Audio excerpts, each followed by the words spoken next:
selected. And I pray that most of you are selected. Exam के बारे में जो आपको आपके जो टीचर्स रहे और लोगों ने बताया, मैं आपको उस वक्त के बारे में कुछ बताना चाहता हूँ जब आपका रिजल्ट आ जाए। सबसे पहले तो उन लोगों के लिए जिनका सिलेक्शन नहीं हो पाया, तो ऐसा है कि this is not end of the road. और जैसे अभी हमारे चीफ जस्टिस ऑफ इंडिया ने महाराष्ट्र में एक स्पीच में इकबाल को कोट किया था कि तेरे सामने आसमां और भी है। तो बहुत सारे एवेन्यूज उसके बाद भी रहते हैं और आप अगले साल भी बैठ सकते हैं, सब कुछ कर सकते हैं। और उसके अलावा आप लोगों के पास एक और ऑप्शन बहुत क्लियर रहता है, वो आप कर सकते हैं। किसी भी कोर्ट में आप मार्क करें कि ऐसा कभी नहीं हो सकता कि जुडिशरी का और बार का जो स्टैंडर्ड है उसमें भी बहुत वास्ट डिफरेंस। ऐसा पॉसिबल नहीं है कि जजेस बहुत काबिल हो और वकील जो है वो बहुत ऑर्डनरी हो, या वकील बहुत काबिल हो और जजेस बहुत ऑर्डनरी हो। दोनों एक दूसरे को कॉम्प्लीमेंट करते हैं। और अगर मान लीजिए आपका सिलेक्शन नहीं हो पा रहा तो आप अगले साल बैठिए, या नहीं बैठ रहे या अगले साल भी नहीं हो पाया तो डोंट बी डिसहार्टेंड। अब अक्सर जैसे कोटा के बारे में आता रहता है कि साहब हाँ बहुत रिगरस कोचिंग होती है बहुत सारे कॉम्पिटिशन्स के लिए और स्टूडेंट्स ने सुसाइड कर ली, तो दैट इज बैड। अच्छा, लाइफ जो है वो तो जैसे कि दिन और रात एक दूसरे को फॉलो करते हैं, ऐसे ही सक्सेस और फेलियर एक दूसरे को फॉलो करते हैं। उतनी रेगुलरिटी से ना सही, लेकिन 12 दोनों फॉलो करते हैं। ऐसा कोई भी आदमी दुनिया में नहीं हो सकता जो ये कहे कि मैं अपने हर काम में पहली अटेम्प्ट में कामयाब हो गया। अब अगर आप पहली अटेम्प्ट में कामयाब नहीं हो रहा पा रहे, that is after all failure. और फेलियर से अच्छा टीचर जो है वो सक्सेस नहीं होती। जो फेलियर आपको सिखाएगा वो सक्सेस नहीं सिखा सकता। तो failure is part of the nature, part of the life. इससे डिसअपॉइंट होने की कोई जरूरत नहीं है। और कोई, जैसे मैंने आपसे कहा, कोई ये नहीं कह सकता कि साहब हर चीज उसने पहली बार में सीखी। तो ये तो उन लोगों के लिए है जो कि सक्सेसफुल उसमें नहीं हो पाएंगे। I will not say unfortunately और whatever, but may be used as example. अब मैं पर्टिकुलरली उन लोगों को एड्रेस करना चाहूंगा जो कि इसमें सक्सेसफुल हो गए। समय पहले तो मैं आपको एक बात बताऊं, मतलब दीज आर अनफॉर्चुनेट थिंग्स, लेकिन इनको कारपेट के अंडर में नहीं दबाया जा सकता। जब मैं जज था तो मेरे एक कुलीग ने मुझसे कहा, हाई कोर्ट में ये तो आपको मालूम ही होगा कि जो जजेस होते हैं उसमें से 2/3 हाई कोर्ट के एडवोकेट्स में से, हाई कोर्ट के कहीं के भी एडवोकेट्स हों जिनकी 10 साल की प्रैक्टिस हो मिनिमम, या डिस्ट्रिक्ट जुडिशरी से होते हैं जिनकी के टोटल वर्किंग पीरियड 10 साल से ऊपर हो चुका हो। मोस्टली जो सीनियर डिस्ट्रिक्ट जज हैं उन्हीं का। और ये कहीं नहीं लिखा हुआ, लेकिन प्रैक्टिस यही है कि 2/3 जजेस एडवोकेट्स में से होते हैं और 1/3 जजेस जो है वो डिस्ट्रिक्ट जजेस में से होते हैं। तो जब मैं जज था तो मेरे एक पुलिस ने, जो डिस्ट्रिक्ट जज से एलिगेट हुए थे, एक बात कही, आज तक मुझे उस पर अफसोस होता है। उन्होंने कहा कि साहब जिस रोज मैंने मुंसिफी का इम्तिहान पास किया उसके बाद से आज तक मैंने कोई किताब नहीं। तो देखिए, लाइफ जो है वो वन एग्जाम फिनोमिना नहीं है। बड़े से बड़ा एग्जाम हो, आप ये नहीं कह सकते बस अब मैंने ये एग्जाम दे दिया मैं और कुछ नहीं करूंगा। जैसे एक फिल्म आई थी उसमें एक गाने का टुकड़ा था कि जिंदगी हर घड़ी एक नई जंग है। तो नई जंग ना सही बार नया चैलेंज और नई स्ट्रगल। तो ये आप कभी ना सोचें कि आपने एग्जाम पास कर लिया तो अब आपने इतना बड़ा तीर मार लिया कि आपको जिंदगी में कुछ करने की जरूरत नहीं। आपको तो हर वक्त नए चैलेंजेस आएंगे और उनको समझना पड़ेगा, सीखना पड़ेगा और उनको ओवरकम करना पड़ेगा। और उसके लिए अगर आप मेंटली पहले से तैयार नहीं है तो फिर वहां आप कुछ नहीं। ये अहमदी साहब जो चीफ जस्टिस ऑफ इंडिया थे, तो रिटायरमेंट के बाद अलीगढ़ मुस्लिम यूनिवर्सिटी के चांसलर भी हो गए थे। तो एक दफा वो अलीगढ़ आए हुए थे और इत्तेफाक से मिले क्या उनका, मेरा होम टाउन अलीगढ़ ही है, तो उनसे मिलने गया। तो उन्होंने मुझे एक बात बताई। उन्होंने कहा भाई जब हाई कोर्ट के जजेस का सुप्रीम कोर्ट में एलिवेशन होने की बात आती है तो मैं एक बात कहता हूँ कि भाई जो जो जजेस अंडर कंसिडरेशन है, ऐसा करो कि जब शुरू में जज हुए थे उस वक्त के उनके कुछ जजमेंट मंगवा लो, और फिर 5-7 साल के बाद उनके कुछ जजमेंट मंगवा लो। और एक चीज सिर्फ देखो कि इस पीरियड में उन्होंने इम्प्रूव किया है। तो कॉन्स्टेंट इम्प्रूव करना बहुत जरूरी है। वरना एक बात सोचिए कि जब आप रिटायरमेंट के करीब पहुंच रहे हो, चाहे आप डिस्ट्रिक्ट रिटायर हो रहे हो या हाईकोर्ट डेलीगेट होकर रिटायर हो रहे हो, तो क्या आप ये कहना या ये सोचना पसंद करेंगे कि साहब जो मेरा स्टैंडर्ड उस वक्त था जब मैं एग्जाम पास करके ज्वाइन की मैंने सर्विस, वही स्टैंडर्ड मेरा आज भी रहा?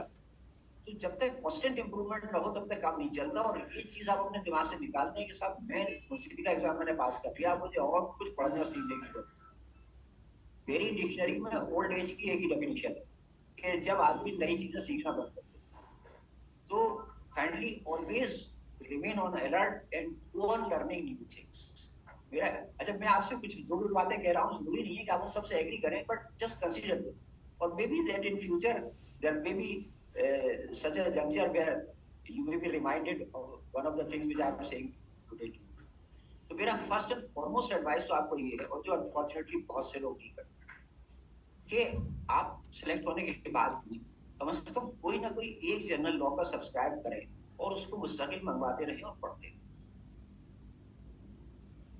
और जैसे ये कहा जाता है कि आदमी हर वक्त हर दिन ग्रो करता है, तो दिन तो एक बहुत छोटी सी चीज हो गई।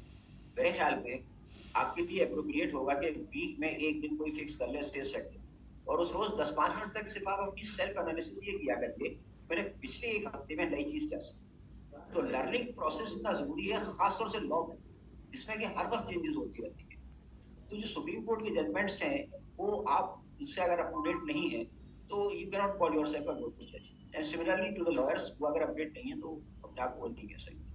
मेरा एनरोलमेंट एज एन एडवोकेट हुआ सितंबर 1975, और जनवरी 1976 से मैंने जो ऑल इंडिया रिपोर्टर जनरल आता है वो सब्सक्राइब करने शुरू किया, और आज तक मैं उसको सब्सक्राइब कर रहा हूँ जबकि मुझे रिटायर पर 9 साल।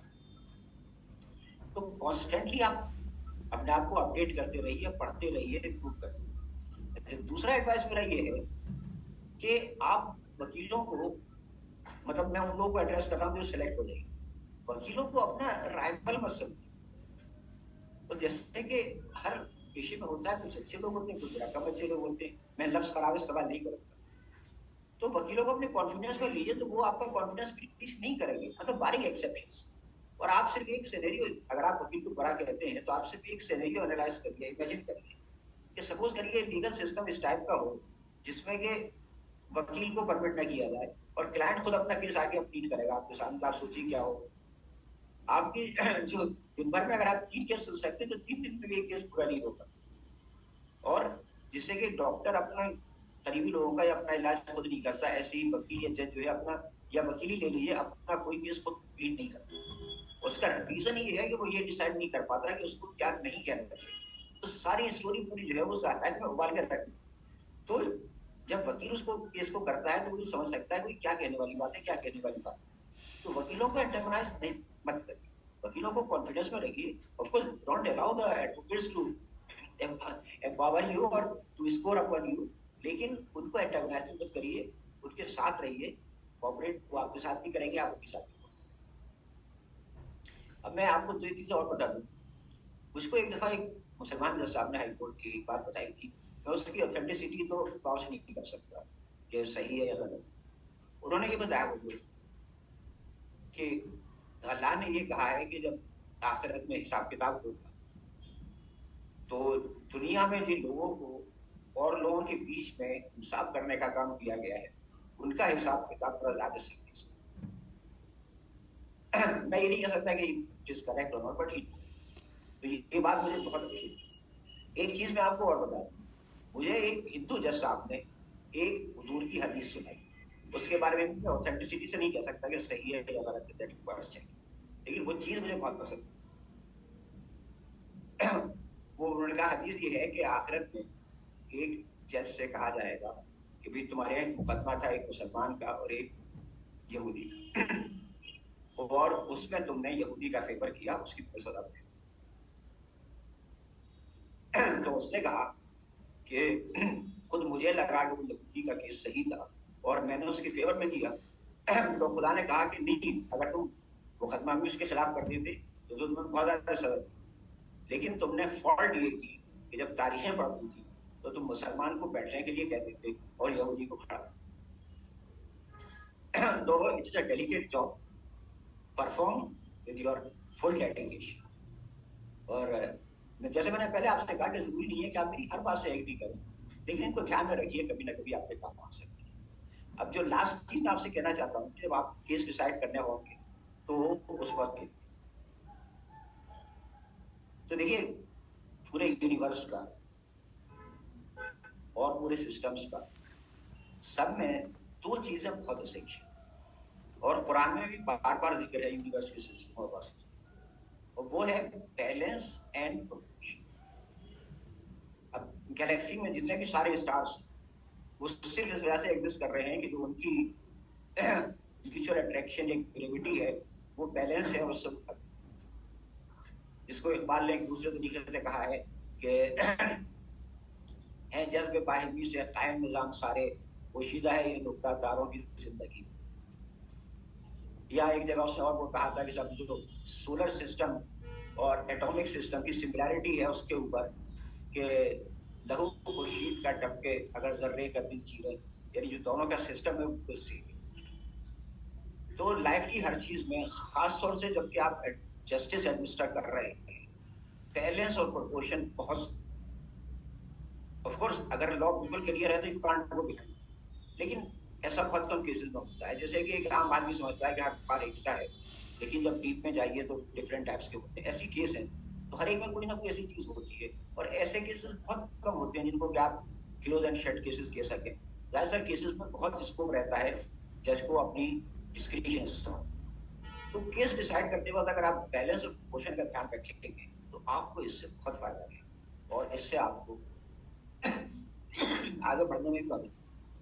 तो ये थोड़ी सी बातें मैंने कही हैं, इनको मैंने कोशिश की थी अपनी जजशिप की लाइफ में अडॉप्ट करने की, उससे वो इसको काफी फायदा रहा और हो सकता है आपके भी काम आए। तो एक दफा फिर इस दुआ के साथ कि आप में से मैक्सिमम लोग सेलेक्ट